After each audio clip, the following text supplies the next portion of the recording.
उसे सुविधा से जोड़ना ही केंद्र सरकार की प्राथमिकता है। आज यहां लगभग 1200 करोड़ रुपए के प्रोजेक्ट्स का शिलान्यास और लोकार्पण हुआ है। ये इंटरनेट, बिजली, पानी, स्वास्थ्य और बच्चों की देखभाल से जुड़े प्रोजेक्ट हैं। इन सभी विकास परियोजनाओं के लिए आप सभी को बहुत बहुत बधाई। എന്റെ കുടുംബാംഗങ്ങളെ, സ്വാതന്ത്ര്യത്തിന് ശേഷം പതിറ്റാണ്ടുകളോളം കേന്ദ്രം ഭരിച്ച പാർട്ടികളുടെ ലക്ഷ്യം അവരുടെ പാർട്ടിയുടെ വികാസം മാത്രമായിരുന്നു. ദൂരെ ദൂരെ സ്ഥിതി ചെയ്യുന്ന സംസ്ഥാനങ്ങളാവട്ടെ, അതിർത്തി സംസ്ഥാനങ്ങളാവട്ടെ, സമുദ്രത്തിന്റെ നടുക്കുള്ള ചെറിയ പ്രദേശങ്ങളാവട്ടെ, അവയെ ഒന്നും ശ്രദ്ധിച്ചിരുന്നില്ല. കഴിഞ്ഞ 10 വർഷത്തിൽ നമ്മുടെ സർക്കാർ അതിർത്തി പ്രദേശമാവട്ടെ, സമുദ്രത്തിന് നടുക്കുള്ള ചെറിയ പ്രദേശമാവട്ടെ, അവർക്ക് അവരുടേതായ പ്രാധാന്യം നൽകി. ഭാരതത്തിലെ എല്ലാ മേഖലയിലെയും എല്ലാ പൗരന്മാർക്കും ജീവിതം സുഗമമാക്കുക എന്നതും അവർക്ക് എല്ലാ സൗകര്യങ്ങൾ ഒരുക്കി കൊടുക്കുക എന്നതും കേന്ദ്ര സർക്കാരിന്റെ പ്രധാന ലക്ഷ്യങ്ങളാണ്. ഇന്നിവിടെ ഏതാണ്ട് 1200 കോടി രൂപയുടെ പദ്ധതികളുടെ ശിലാന്യാസവും ഉദ്ഘാടനവും നടന്നിട്ടുണ്ട്. ഇത് ഇന്റർനെറ്റ്, വൈദ്യുതി, കുടിവെള്ളം, ആരോഗ്യം, കുട്ടികളുടെ സംരക്ഷണം എന്നിവയുമായി ബന്ധപ്പെട്ട പദ്ധതികളാണ്. ഈ എല്ലാ വികസന പദ്ധതികൾക്കും നിങ്ങൾ എല്ലാവർക്കും വളരെ അധികം അഭിനന്ദനങ്ങൾ ഞാൻ നേരുന്നു. एनडीए कुडुम अंगंगेले बीते 10 सालों में लक्षद्वीप के लोगों की ईज ऑफ लिविंग बढ़ाने के लिए केंद्र सरकार ने कोई कोर कसर बाकी नहीं छोड़ी है। यहां पीएम आवास योजना ग्रामीण के तहत 100% लाभार्थियों को कवर किया जा चुका है। हर लाभार्थी तक फ्री राशन पहुंच रहा है।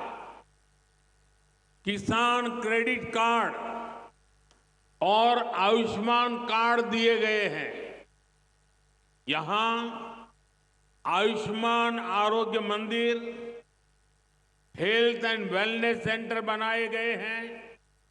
सरकार की ये कोशिश है कि हर लाभार्थी तक सरकारी योजनाएं पहुंचे।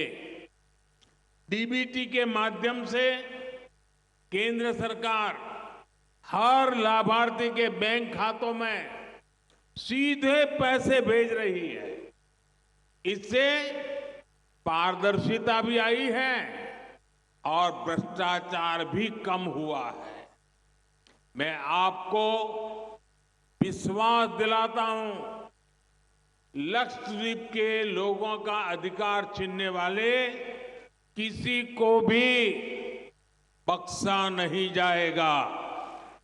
എന്റെ കുടുംബാംഗങ്ങളെ, കഴിഞ്ഞ 10 വർഷത്തിൽ ലക്ഷദ്വീപിലെ ജനങ്ങളുടെ ജീവിത സാഹചര്യം മെച്ചപ്പെടുത്താൻ കേന്ദ്ര സർക്കാർ ഒരു മാർഗവും അവലംബിക്കാതിരുന്നിട്ടില്ല. ഇവിടെ പ്രധാനമന്ത്രി ആവാസ് യോജന ഗ്രാമീൺ പദ്ധതി പ്രകാരം 100% ഗുണഭോക്താക്കൾക്കും ഗുണം ലഭിച്ചു കഴിഞ്ഞിരിക്കുന്നു. ഇവിടെ സൗജന്യ റേഷൻ കൊടുക്കുന്നു, കിസാൻ ക്രെഡിറ്റ് കാർഡുകൾ നൽകുന്നു, ഇവിടെ ആയുഷ്മാൻ ആരോഗ്യ കേന്ദ്രം നിർമ്മിച്ചു, ഹെൽത്ത് ആൻഡ് വെൽനസ് കേന്ദ്രം എന്നിവ നിർമ്മിച്ചിരിക്കുന്നു. എല്ലാ ലാഭാർത്ഥിയുടെ അരികിലും സർക്കാർ പദ്ധതികൾ എത്തണമെന്നതാണ് സർക്കാരിന്റെ പ്രയത്നത്തിന്റെ പിന്നിലെ ലക്ഷ്യം. ഡിബിടിയിലൂടെ നേരിട്ട് ബാങ്ക് മുഖാന്തരം പണം നൽകുന്ന പദ്ധതിയിലൂടെ സർക്കാർ എല്ലാ ഗുണഭോക്താക്കളുടെ അക്കൗണ്ടിലേക്കും പണം എത്തിക്കുന്നുണ്ട്. ഇതിലൂടെ സുതാര്യത കൈവന്നിരിക്കുന്നു. മാത്രമല്ല അഴിമതി കുറയുകയും ചെയ്തിരിക്കുന്നു. ഞാൻ നിങ്ങൾക്ക് ഉറപ്പു നൽകുന്നു, ലക്ഷദ്വീപിലെ ജനങ്ങളുടെ അധികാരം അവർക്ക് അർഹതപ്പെട്ടത് കവർന്നെടുക്കുന്ന ആരെയും വെറുതെ വിടില്ല എന്ന്. एनडीए कुड़ुम आगंगले साल 2020 में आपको मैंने गारंटी दी थी कि 1000 दिन में आपको तेज इंटरनेट की सुविधा पहुंच जाएगी। आज Kochi Lakshadweep submarine optical fibre project का लोकार्पण हो गया है। अब लक्षद्वीप में भी 100 गुना अधिक स्पीड से इंटरनेट चल पाएगा। इससे सरकारी सेवाएं हो, इलाज हो, एजुकेशन हो, डिजिटल बैंकिंग हो, ऐसी अनेक सुविधाएं और बेहतर होगी। लक्षद्वीप में लॉजिस्टिक सर्विस का हब बनाने की जो संभावनाएं हैं उनको भी इससे बल मिलेगा।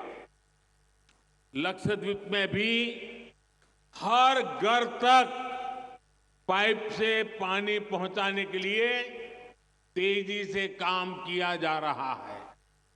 खारे पानी को मीठे पानी में बदलने वाला नया प्लांट इस मिशन को और आगे बढ़ाएगा।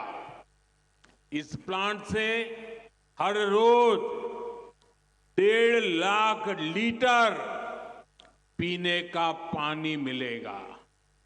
इसके पायलट प्लांट्स अभी कवरत्ती, अगत्ती और मिनिकॉय आइलैंड में लगाए गए हैं। എന്റെ കുടുംബാംഗങ്ങളെ, 2020 വർഷം ഞാൻ നിങ്ങൾക്ക് ഉറപ്പ് നൽകി 1000 ദിവസത്തിനുള്ളിൽ ലക്ഷദ്വീപിൽ നിങ്ങൾക്ക് വേഗം കൂടിയ ഇന്റർനെറ്റ് സംവിധാനം എത്തിക്കുമെന്ന്. ഇന്ന് കൊച്ചി ലക്ഷദ്വീപ് കടലിനടിയിലൂടെയുള്ള ഒപ്റ്റിക്കൽ ഫൈബർ കേബിൾ പദ്ധതിയുടെ ഉദ്ഘാടനം നടന്നിരിക്കുന്നു. ഇനി ലക്ഷദ്വീപിൽ 100 ഇരട്ടി വേഗതയിൽ ഇന്റർനെറ്റ് ലഭിക്കുന്നതായിരിക്കും. ഇതിലൂടെ സർക്കാർ പദ്ധതികൾ, ചികിത്സ, വിദ്യാഭ്യാസം, ഡിജിറ്റൽ ബാങ്കിംഗ് ഇങ്ങനെ പലവിധത്തിലുമുള്ള സേവനങ്ങൾ കൂടുതൽ എളുപ്പമാകും. ലക്ഷദ്വീപിനെ ഗതാഗത സേവനങ്ങളുടെ കേന്ദ്രമാക്കാനുള്ള ശ്രമങ്ങളെ ഇത് സഹായിക്കും. ലക്ഷദ്വീപിൽ എല്ലാ വീട്ടിലും പൈപ്പിൽ വെള്ളം എത്തിക്കാനുള്ള ജോലികൾ വേഗത്തിൽ നടക്കുന്നുണ്ട്. ഉപ്പുവെള്ളത്തെ മധുരമുള്ള വെള്ളമാക്കാനുള്ള പുതിയ കേന്ദ്രം ഈ പദ്ധതിയെ കൂടുതൽ വേഗത്തിലാക്കും. ഈ പ്ലാന്റിൽ നിന്നും പ്രതിദിനം 1.5 ലക്ഷം ലിറ്റർ കുടിവെള്ളം ലഭിക്കും. ഇതിന്റെ ചെറിയ രൂപത്തിലുള്ള പ്ലാന്റുകൾ കവറത്തി, അഗത്തി, മിനിക്കോയ് ദ്വീപുകളിൽ നിർമ്മിച്ചിട്ടുണ്ട്. एनडीए कुडुम आगंगले साथियों, लक्षद्वीप आने पर मेरी मुलाकात अली मानिक खान जी से भी हुई। उनकी रिसर्च, उनके इनोवेशन ने इस पूरे क्षेत्र का बहुत कल्याण किया है।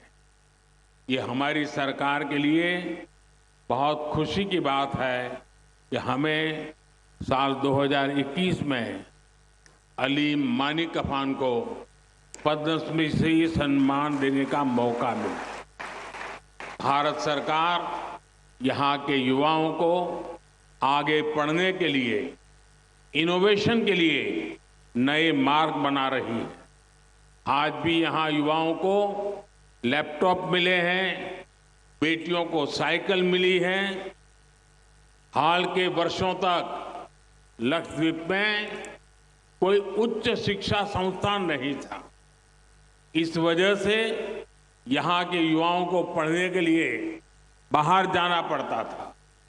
हमारी सरकार ने अब लक्षद्वीप में हायर एजुकेशन के लिए नए संस्थान खुलवाए हैं। आंड्रोट और कदमत आइलैंड्स में आर्ट्स और साइंस के नए कॉलेज खोले गए हैं।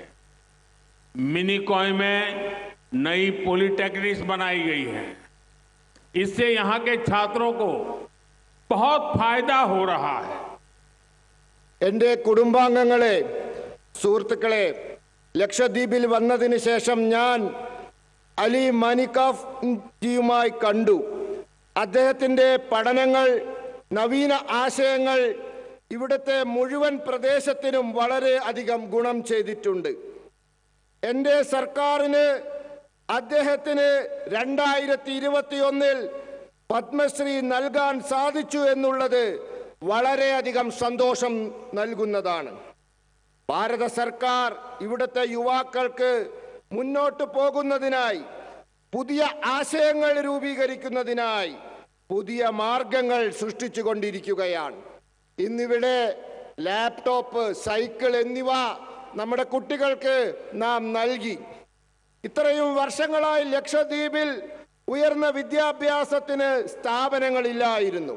ഇതു കാരണം ഇവിടുത്തെ യുവാക്കൾക്ക് വിദ്യാഭ്യാസത്തിന് പുറത്തു പോകേണ്ടി വന്നിരുന്നു. നമ്മുടെ സർക്കാർ ഇപ്പോൾ ഉയർന്ന വിദ്യാഭ്യാസത്തിനായി ലക്ഷദ്വീപിൽ പുതിയ സ്ഥാപനങ്ങൾ തുറന്നിട്ടുണ്ട്.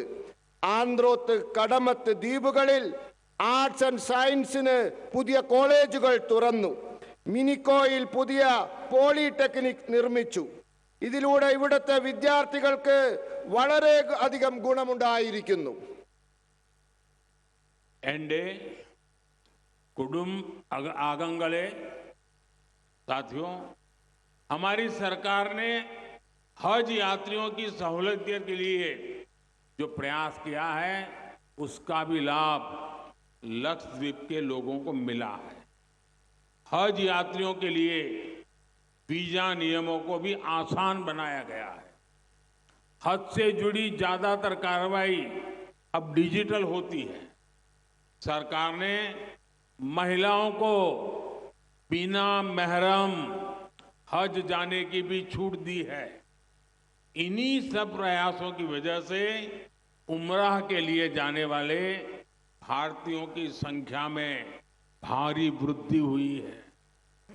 എൻ്റെ കുടുംബാംഗങ്ങളെ, സുഹൃത്തുക്കളെ, നമ്മുടെ സർക്കാർ ഹജ്ജ് യാത്രക്കാരുടെ സൗകര്യത്തിനായി നടത്തിയ പ്രവർത്തനങ്ങൾ ലക്ഷദ്വീപിലെ ജനങ്ങൾക്ക് ഗുണമുണ്ടാക്കിയിട്ടുണ്ട്.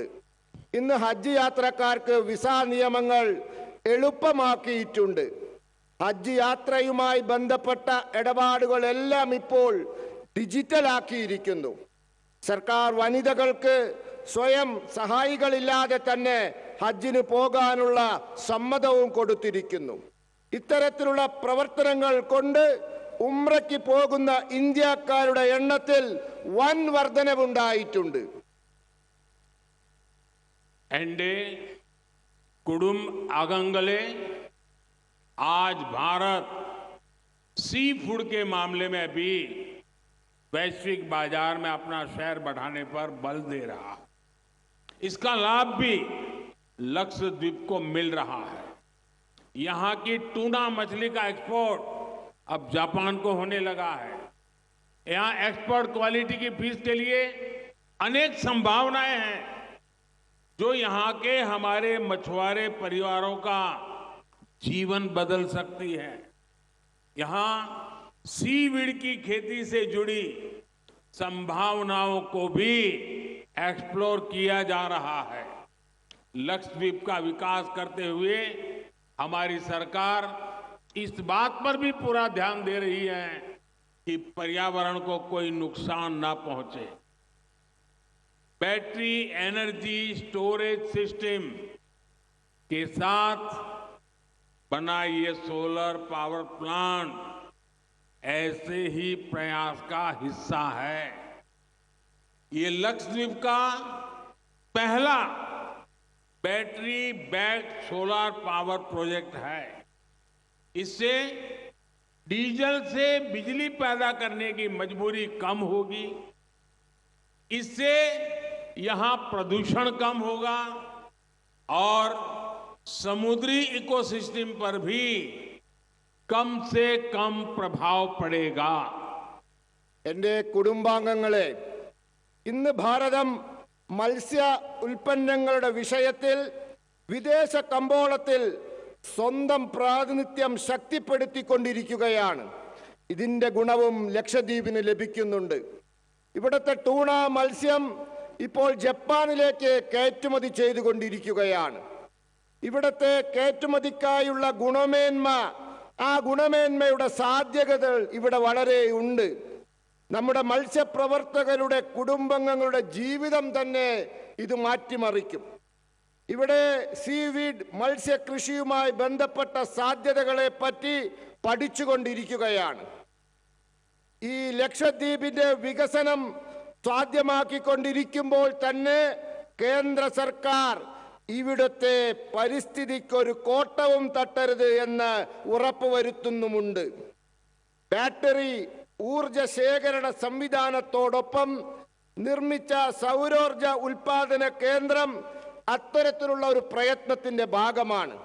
ഇത് ലക്ഷദ്വീപിലെ ആദ്യത്തെ ബാറ്ററിയുടെ പിൻബലത്തോടുള്ള സൗരോർജ ഉൽപാദന കേന്ദ്രമാണ്. ഇതിലൂടെ ഡീസൽ ഉപയോഗമുള്ള വൈദ്യുതി ഉൽപാദനം നമുക്ക് കുറയ്ക്കാൻ സാധിക്കും. ഇതിലൂടെ ഇവിടുത്തെ മലിനീകരണം കുറയ്ക്കാനും സമുദ്രത്തിന്റെ ആവാസ വ്യവസ്ഥയ്ക്ക് മേലുള്ള പ്രഭാവം കുറയ്ക്കാനും സാധിക്കും. എൻ്റെ കുടുംബാംഗങ്ങളെ, आजादी के अमृत काल में विकसित भारत के निर्माण में भी